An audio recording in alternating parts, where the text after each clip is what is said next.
Guys, welcome back to my channel. ഇന്ന് ഞാനായിട്ട് നിങ്ങൾക്ക് കാണിക്കാൻ പോകുന്നത് മാനികാവ് അമ്പലത്തിലേക്ക് പോകുന്ന ഒരു വീഡിയോ ആണ്. അപ്പോൾ നമുക്ക് നേരെ വീഡിയോ കിടക്കാം. വരും.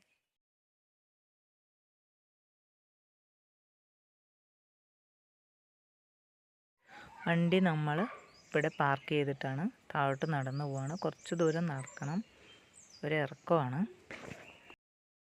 ചെറുപ്പത്തിൽ ഞങ്ങൾ സ്ഥിരമായി നടന്ന് വന്നുകൊണ്ടുണ്ടായിരുന്ന അമ്പലമാണ്. ബസ് ഇറങ്ങിയിട്ട് ഒരുപാട് ദൂരം നടക്കാനുണ്ട്. 1.5 കിലോമീറ്ററിലധികം നടന്നിട്ട് വേണം ബസ് ഇറങ്ങിയിട്ട് വരാൻ. അങ്ങനെ നടന്ന് വന്നിട്ടുണ്ട് പണ്ടൊക്കെ.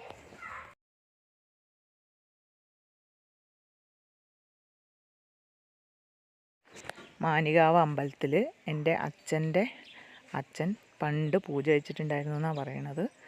ഞങ്ങൾ ജനിക്കുന്നതിന് മുമ്പേ മുത്തശ്ശൻ മരിച്ചുപോയി. വളരെ പ്രകൃതി ഭംഗിയോടുകൂടിയ ഒരു സ്ഥലമാണിത്. 6000 വർഷം മുമ്പാണ് ഇത് ഉണ്ടായിട്ടുള്ളതെന്നാണ് പറയപ്പെടുന്നത്. സ്വയംഭൂവായിട്ടുള്ള ശിവനാണ് ഇവിടെ. ഗംഗാദേവിയോട് കൂടിയാണ് ഇവിടെ ഇരിക്കുന്നത്. എപ്പോഴും ശിവലിംഗത്തിൽ അഭിഷേകം ചെയ്തുകൊണ്ടിരിക്കുന്ന ഒരു ക്ഷേത്രമാണിത്. അഭിഷേകം ചെയ്യുന്നത് ഗംഗയാണ് എന്നാണ് ഇവിടുത്തെ വിശ്വാസം. കിഴക്ക് വശത്തുള്ള കാട്ടിൽ നിന്നും വരുന്ന ശുദ്ധജലം ഔഷധച്ചെടികളും മരങ്ങളാലും ഒക്കെ വളരെ ഭംഗിയേറിയതാണ്. ആ കാട്ടിലേക്ക് അങ്ങനെ കയറാൻ കഴിയില്ല, കാരണം ഉഗ്രസർപ്പങ്ങളൊക്കെ ഉണ്ടെന്നാണ് പറയപ്പെടുന്നത്. പണ്ട് കാലത്ത് മഹാമുനിമാർ തപസ് ചെയ്തിരുന്ന ഒരു കാടാണിത്. 28 ഏക്കറിൽ സ്ഥിതി ചെയ്യുന്ന ഈ കാട് പുണ്യവനമെന്നും നക്ഷത്രവനമെന്നാണ് അറിയപ്പെടുന്നത്. ഇവിടെ ജാതിമത ഭേദമില്ലാണ്ട് നമുക്ക് പ്രവേശിക്കാവുന്നതാണ്. പണ്ട് മഹാമുനിമാർ തപസ് ചെയ്ത് ശിവനെ പ്രത്യക്ഷപ്പെടുത്തി. അപ്പോൾ ശിവൻ ഗംഗയോടുകൂടി ഇവിടെ പ്രത്യക്ഷപ്പെട്ടു എന്നാണ് സങ്കല്പം. അന്നേരം മുനിമാരിവിടെ ശിവനെ പൂജിച്ചു. സ്വയംഭൂവായിട്ട് വന്ന ശിവനെ പൂജിച്ചു. അപ്പോൾ ഗംഗാദേവിയാണ് ഈ നിർത്താതെ ഒഴുകുന്ന നീരുറവ എന്നാണ് വിശ്വാസം. മഹാമുനിക്കാവ് മാനികാവായി രൂപാന്തരം പ്രാപിച്ചതാണ്. ഇവിടെ നമ്മൾ എണ്ണമനുസരിച്ച് ജലധാരയാണ് വഴിപാടായി ചെയ്യുന്നത്. ഓരോ കുടം ജലം ധാര ചെയ്യുന്നതാണ് ഇവിടുത്തെ അഭിഷേകം. അതുപോലെ എണ്ണ, ഇളനീര് എന്നതൊക്കെ ഇവിടുത്തെ അഭിഷേകമാണ്. പിന്നെ നാളികേരം വഴിപാടായി കൊടുക്കുന്നതുമാണ്.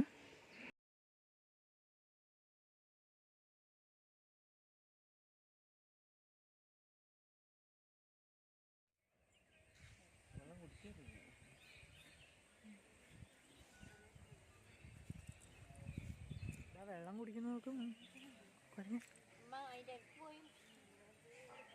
നമുക്ക് വെള്ളം കുടിക്കുന്നത്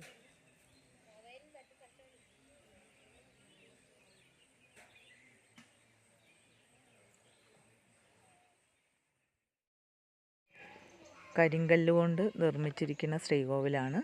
ഒറ്റ ശ്രീകോവിൽ മാത്രമാണ്. ചുറ്റമ്പലോ അങ്ങനെയുള്ള കാര്യങ്ങളോ ഒന്നുമില്ല. കാരണം പ്രശ്നത്തിൽ കണ്ട അതേ പ്രകാരം എങ്ങനെയുണ്ടായിരുന്നോ അതുപോലെ തന്നെ വേണം എന്നാണ് പ്രശ്നത്തിൽ കണ്ടത്. അപ്പം ഒരു മാറ്റവും ഇവിടെ വരുത്തിയിട്ടില്ല. പണ്ട് എങ്ങനെയുണ്ടായിരുന്നോ അതുപോലെ തന്നെയാണ്.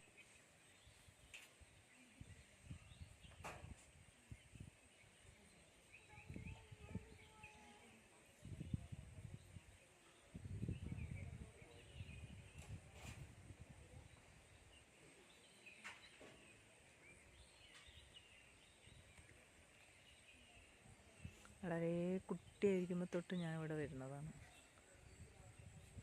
ഞങ്ങളുടെ ഇഷ്ടദൈവമാണ് മാനികാവിലപ്പൻ.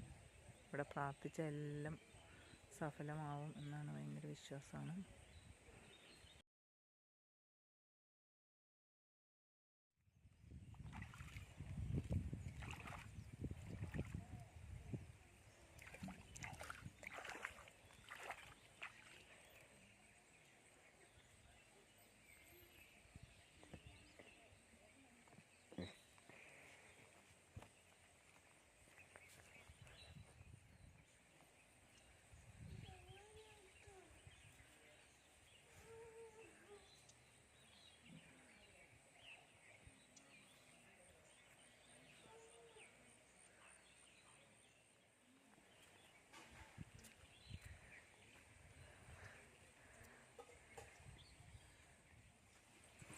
ശ്രീകോവിലിൻ്റെ ഉൾവശവും ശിവലിംഗത്തിൽ ഗംഗാദേവി വന്ന് വീഴുന്ന ആ ഒരു ഇതൊക്കെ കാണണമെങ്കിൽ നമ്മൾ നേരിട്ട് വന്ന് കാണേണ്ടതാണ്. കാരണം അതൊന്നും നമുക്ക് വീഡിയോയിൽ കാണിക്കാൻ പറ്റില്ല. ഇതാണ് ആ ജലധാര വരുന്ന ഓവ്. അപ്പം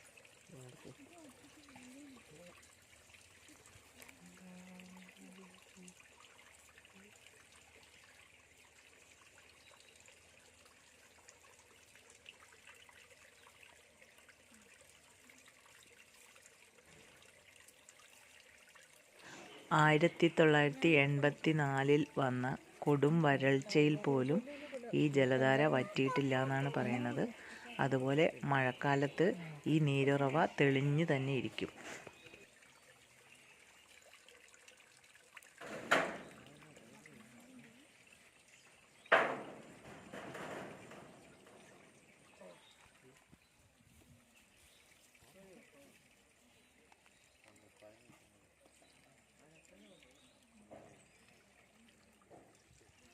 ശ്രീകോവിലിൻ്റെ പുറകുവശത്തു നിന്നും കിഴക്ക് ഉള്ള കാട്ടിൽ നിന്നാണ് ആ നീരുറവ ഒഴുകി വരുന്നത്. ഇവിടെ വന്നു കഴിഞ്ഞാൽ നമുക്ക് ശ്രീകോവിലേക്ക് നോക്കിക്കഴിഞ്ഞാൽ തന്നെ മനസ്സിലാവും ആ ഒരു പ്രത്യേകത എന്താണെന്ന്. നമ്മൾ ഇപ്പം നാഗന്മാരെ അവിടേക്ക് പോവുകയാണ്. അവിടെ പോയിട്ട് കാണാം നമുക്ക്. ഞാനിപ്പോൾ കുറച്ച് അവിടെ ഒഴുകി വന്ന് വെള്ളത്തിൽ നിന്നുള്ള എണ്ണ എടുത്ത് തലയിൽ തേക്കുകയാണ്. കാരണം തലവേദനയൊക്കെ ഉണ്ടെങ്കിൽ അത് മാറും എന്നാണ്. അത് പണ്ട് മുതലേ ഉള്ളൊരു വിശ്വാസമാണ് നമുക്ക്.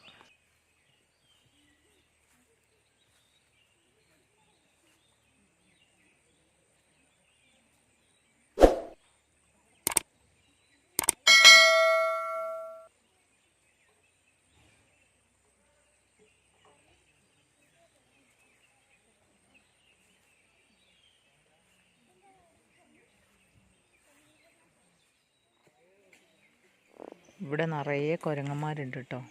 അവരുടെ കളികൾ കണ്ടുകൊണ്ടിരിക്കുകയാണ് ഞങ്ങൾ. കിച്ചനൊക്കെ ഇത് കണ്ടപ്പോൾ ഭയങ്കര സന്തോഷമായി.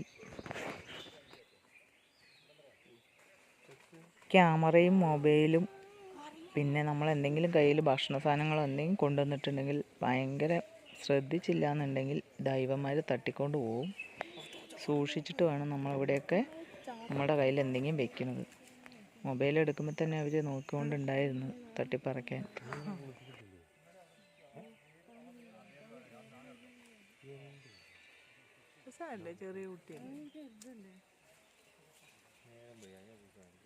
ഇവർക്ക് പിന്നെ ഇവിടെ ജനങ്ങളെ എപ്പോഴും കണ്ട് ശീലമുള്ളതുകൊണ്ട് ഒരുപാട് ആക്രമണമൊന്നുമില്ല. എന്നാലും നമ്മുടെ കയ്യിൽ എന്തെങ്കിലും ഉണ്ടെങ്കിൽ അത് പിടിച്ചു വാങ്ങാൻ നോക്കും.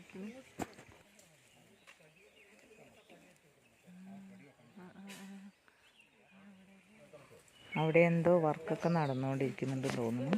അപ്പോൾ അതിൻ്റെ പണിയാണ് ഇപ്പോൾ അവിടെ കണ്ടുകൊണ്ടിരിക്കുന്നത്. ആ മരം മൊത്തം കുരങ്ങന്മാരാട്ടോ. ചെറിയ മരമാണ്. അതാ മുകളിൽ എത്രയും നോക്കൂ ഉണ്ട്. ക്യാമറയും കൊണ്ട് പോകുമെന്നറിയില്ല. ഇതോ വരുന്നു. എൻ്റെ അമ്മോ അയ്യോ ചാടി ചാടി വരും.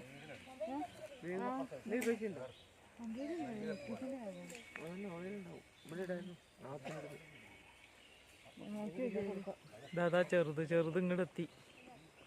മുകളിലുണ്ടായിരുന്നു. എൻ്റെ ഭഗവാനി ഒന്നെടുത്തേക്ക് വരുന്നില്ലേ? ഫോണെടുത്തേക്ക് അറിയില്ല.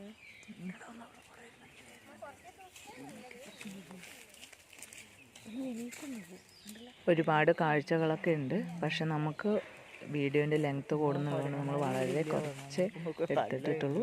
അപ്പം അതുമാത്രമല്ല കുറേ ദിവസങ്ങളും വേണം നമുക്ക് വയനാട്ടിൽ ഒരുപാട് വീഡിയോ ചെയ്യണമെങ്കിൽ. വളരെ കുറച്ച് ഞാൻ എടുത്തിട്ടുള്ളൂ.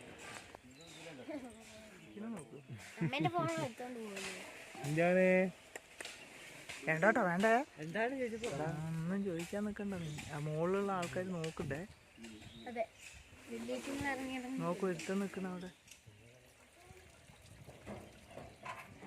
നമ്മളിവിടെ നിന്ന് പ്രസാദമൊക്കെ വാങ്ങി തിരിച്ച് നടക്കുകയാണ്. ഇനി അച്ഛൻ്റെ അമ്പലത്തിലേക്ക് പോകണം. അവിടെ പോയിട്ട് നമുക്ക് അടുത്ത വീഡിയോയിൽ കാണാം. വയനാട്ടിലെ ടൂറിസ്റ്റ് പ്ലേസിലൊന്നും നമ്മളിപ്പോൾ ഇപ്രാവശ്യം എന്തായാലും പോകാൻ ഉദ്ദേശിക്കുന്നില്ല.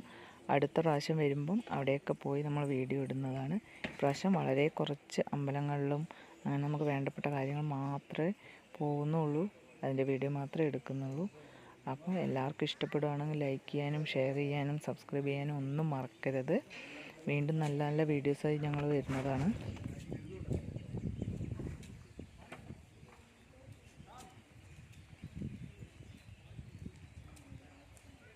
വീഡിയോ മുത്തശ്ശൻ അമ്പലത്തേക്ക് പോകണതാണ്. ആ വീഡിയോ വരുന്നവരെ നിങ്ങൾക്ക് എല്ലാവർക്കും ഞാൻ ഒരു ഗുഡ് ബൈ പറഞ്ഞ് ഇവിടെ വെച്ച് അവസാനിക്കുന്നു.